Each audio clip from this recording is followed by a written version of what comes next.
waa mar kale iyo barnaamijkeenii talo iyo tusaale ee noo soo socday baryahan waan kusoo qaadanayay aasaaska qoyska iyo sida uu soo dhismi karo iyo sida lagu wada jiri karo iyo waxyaalaha la iska ilaalin karo oo keeni kara dhibaatooyinka iyo burburka qoyska intaba aan kusoo qaato oo aan kasoo bilaabo qaybta koowaad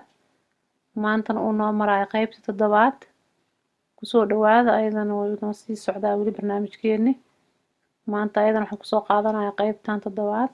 waxyaalo kale oo ayagana u baahan in aad iyo aad looga taxadaro oo burbur keeni kara haddii la fudaydsado oo aan la ogaanin oo aan dadaal iyo in la iska ilaaliyo waxyaalahaas aan intaba aan lagu dadaalin taas ayadana idin qaybsanaya maanta kusoo dhawaada ayadana insha allah bismillaah assalaamu calaykum waraxmatullaahi wabarakaatu waa cafiifa iyo mar kale janalkeena cafiifa janal kusoo dhawaada dhammaantiin walaaladii waa idin salaami meel walba aad joogtaan waxaan idin leeyahay jimco mubaarak jimco kariim ilaahay maalinta jimcada khayrkeeda iyo wanaageeda hana waafajiyo dhammaanteena inta xanuunsan waxaan leeyahay ilaahay ha caafiyo inta dhimatayna ilaahay ha u naxariisto inteena kaloo dhibaatooyinka haystaan ilaahay ha ka dulqaado ilaahayna ummadda soomaaliyeed meel walba ay joogaan ilaahay ku wanaaga iyo khayrka isfaro oo inta xunna iska reeba intii wanaaga iyo khayrka ahna isu sheega isuna gudbiyo ilaahay hanaga dhiga dhammaanteen maanta waa barnaamijkeenii talo iyo tusaale oo maalinta jimcada aan kusoo qaadanayay oo quseeyana arrimaha qoyska iyo aas-aaska bilowga aan kasoo bilaabay ilaa maanta uu noo maraayo qaybta toddobaad ayadana aan kusii soconayaa aan sii faahfaahinayaa waxyaalaha kale oo keeni karo burburka qoyska una baahan in la iska ilaaliyo laga taxadaro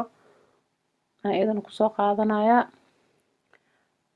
marka waxaa kaloo u baahan qaybtii lixaad waxaan uga soo hadlay waxyaalo kaloo keeni karo oo idinkaga imaan kara dad idinka banaanka ah oo familkaas ka banaanka ah labadaas qof oo wada joogto marka adinka dhexdiina haddana sida aa isku sii ogaan lahaydeen waxyaalo kaloo idin keeni kara dhib aa jiro oo ayagana sida badan qoysasku ay ku burburaan taasoo ayadana 3 qayb aan usoo qaadanayo maanta qaybta koowaad waxaa waaye iyadoo markaas familkaas haddii ilaahay famil uu wax siiyo oo noloshooda haysta adduun xoogaa wax ku filan haysto sida u badan dadka qurbaha joogo waxyaalaha badana ku burburo qoysaska qurbaha jooga ayna tahay tan aan kusoo qaadanayo marka waxaa waaye arrimahaas dhaqaalihii markaas wixii ay haysteen intay ula egyihiinba famil walba intii tabartiisa tahay ayuu leeyahay uu haystaa wixii ilaahay siiyey marka taasoo ayadana keeni karta haddii aan la xakameyn oo si nidaama loo sameysan oo si wada jiro la isula maamulin oo taxadaran oo iyadana ay keeni karta burburka qoyska waa haddii maxay ahayd wixii ilaahay idin siiyey aad ku xintantaan oo lagu tartamo oo loona adeegsado meelo aan ku habbooneyn oo aan ahayn meelihii mudnaa oo meelihii xaqa kuwa idinku lahaa ahayn oo meelo ajir laga helayo aan ahayn oo lagu tartamo si maalaa yacni ah oo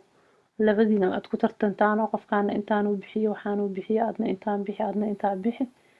taasoo idinkana qoys ahaantiinana idin keeni karto maxay ahayd burbur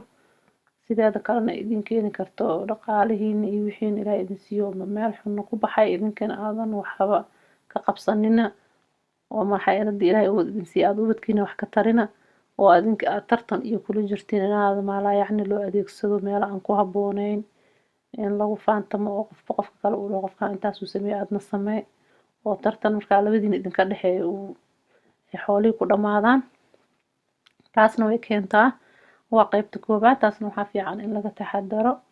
la iskana ilaaliyo sida aniga ila tahay in badan oo saas fikradaas qabtana way jirtaa marka taas ayadana aad u baahan in laga taxadaro tan kalena waxay tahay waa taas waxaa qaybaha banaanka loo adeegsanayo waxyaalaha banaanka ah oo wax adiga hadday taasi faanfaan wax lagu bixiyey waxaa faanka lagu bixiyana waxa ay ku yihiinba malahan xataa sadaqa kuma ahan oo haddana aad u bixisa meelo aan ahaynin munaasab oo meelihii loo baahnaa in lagu bixiyo aan ahayn ku baxay waxaas waxay taraayaan malahan waa taas qaybta kalena waxaa waaye guriga laftirkiisa waxyaalo lagu bixiyaa jiro oo si maalaa yacni loogu bixiyo oon looba baahnaynin oo la iskaba dayn karo oo adigaba dhib kugu ahaba wax mar walba aan loo baahnayn waxyaalo waxaa jira maalaa yacni oo la iska soo gado oon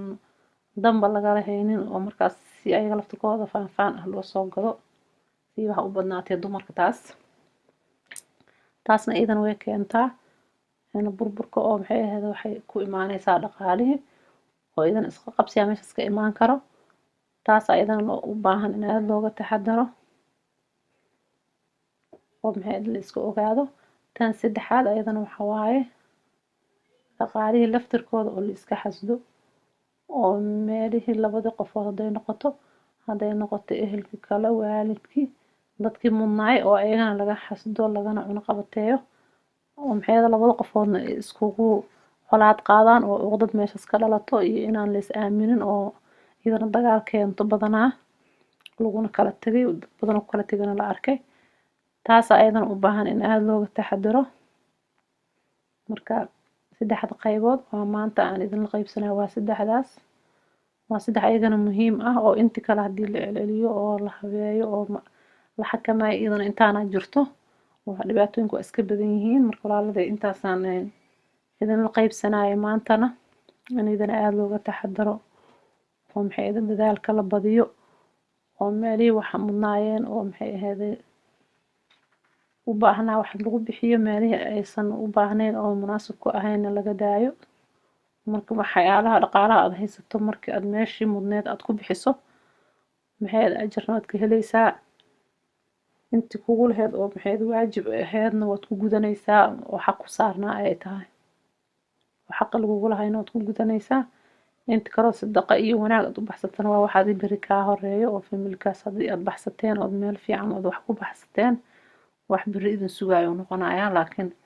wax faanfaan lagu bixiyay oo adile bari kala kulmaysid dib qofkii keenay qofkii ku bixiyay qofkaas waa wuxuu bari ka shalay doona haddii adduunka lama sii joogaayo waa laga tagayaa marka walaalahay waxaan idinka naftiina iyo nafteyda aan kula dardaarmayaa inaan sidaas loo taxadarka iyo loo badiyo maxay ahayd wanaaga iyo wadajirka familadeena waxaa ilaahay ka rajeynayaa inay noqdaan famila maxay ahayd wanaag ku wada joogo oo maxay ahayd khayrka iyo wanaaga isla garto oo guryahooda wanaag ku dhisnaado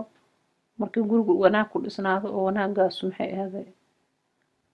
banaanka u baxo markaas xataa noqon kartaa wixii bulshadii dhan iyo la iskaga daysado oo awlaadaadi bari kaaga daysanayso saasay noqon laakiin haddii gurigu burbur ku bilowdo oo adinka aad sida adiga ku socoto birina ilmahaaga wixii ay arkeen indhaha kusoo kala qaadeen kaa daba qaadanayaan way dhaxal u qaadanayaan marka waxaa fiican in ubadkana wax fiican oo wanaag ahoy nooga daysadaan inaan u shaqeyno oo ay indhahoodana ku arkaan hadday noqolee dabeecadaha wax walba ood qaado wax wanaag inay yihiin tilaabo walbood qaado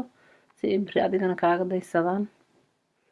wanaagaas ay kaaga daysadaan adigana beri wuxuu kuu noqonayaa ajir adiga kuu socdo marka waxaa fiican in wanaag loo horseedo ubadka iyo maxay ahayd ehelka iyo dhammaan oo khayrka la isla jeclaado oo wanaagga la isla jeclaado taasaa idin lasoo maaragtay qaybsanaya maanta qaybaha kalena waan kusoo diri doonaa ilaa 10 ayaan kusoo xiri doonaa barnaamijkan hadda arrimaha qoyska hadduu ilaahay yiraahdo ka wuu noo sii soconayaa barnaamijkeena talo iyo tusaale waxyaalo badan aan kusoo qaadan doonaa haddii ilaahay nafta igu simo idinkana idin soo gudbin doonaa insha allah walaalada khayr aan idin rajeynayaa kusoo dhawaada channelka inta hore ila joogtay aad ugu mahadsantihiin sheertiina like-tiina inta cusub idinkana kusoo dhawaada channelka subscribe dhaha gambaleelkana furta asxaabtiina kalena u sii gudbiyo si ay ayagana uga faa'iideystaan inta hore u taqaanana wayba u taqaanay oo ku dadaali jirtay waxyaalaha hadda idin soo gudbiyay dhammaantiina khayr aan idin rajeynayaa wassalaamu calaykum waraxmatullaahi wabarakaatuh